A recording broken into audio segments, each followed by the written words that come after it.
most of the women within my family given tasks such as doing daily household chores, watching the kids, cooking for their husbands when they get home, etc. Is this fair treatment?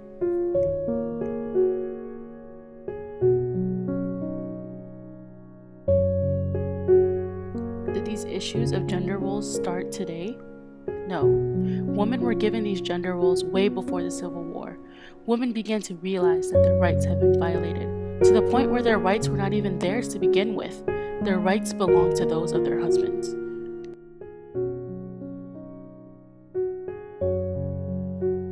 According to Mrs. A.J. Graves, who wrote about woman's sphere, explains that women had an obligation to worship their God and read the scripture.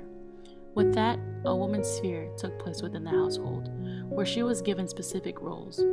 Moreover, women were not to speak within the church unless specifically spoken to, and their opinions did not matter. Women were basically silenced, while men were allowed to communicate freely and state their own individual opinions, feelings, and judgments.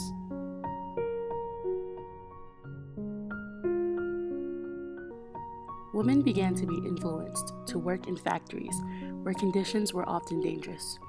Many had no choice but to work in the factory due to the many men within the military and away from home. Many women saw this as a sense of freedom and a step away from parental guidance.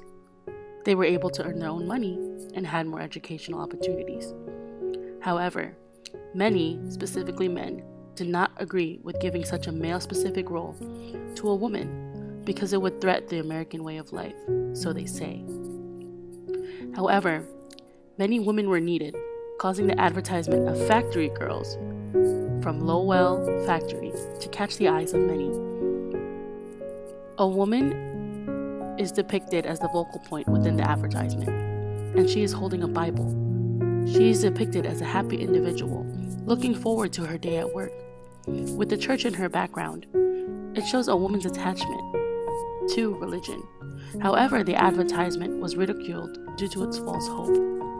A letter was published by a labor organization in Lowell, explaining the evils of factory life.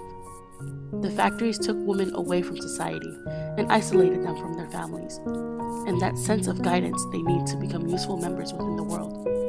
Children were also influenced to work. Hidden behind the walls in factories were individuals who were given the wrong sense of what it is like to be themselves.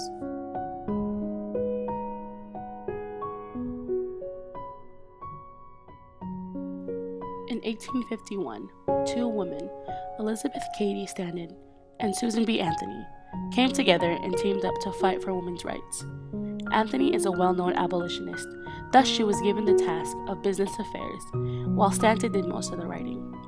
Together they edited and published a women's newspaper, The Revolution, from 1868 to 1870. They formed the National Women's Suffrage Association. Traveling all over the country, they were able to promote women's rights and catch the attention of thousands of women.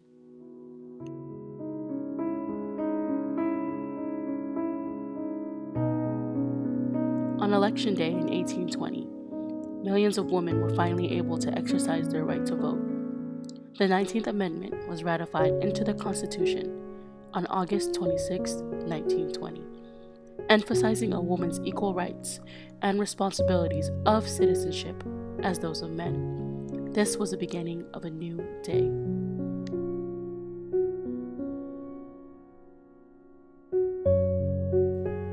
It is no secret that today, women are better off finding a job versus how it was in the 1800s.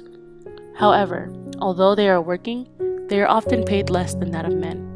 The United States Census Bureau shows that women are only making 79 cents to every dollar that a man earns. Within the industry and government, individuals are mainly male, and their numbers are only increasing. However, recent research shows that 57% of women participate in the labor force. In addition, 26% of people that are employed in computer and mathematical occupations are women. 70% of women with children under the age of 18 participate in the labor force as well. It is said that discrimination takes place within the workplace, such there is a potential for harassment, leading to many women leaving their jobs or careers due to the traumatization.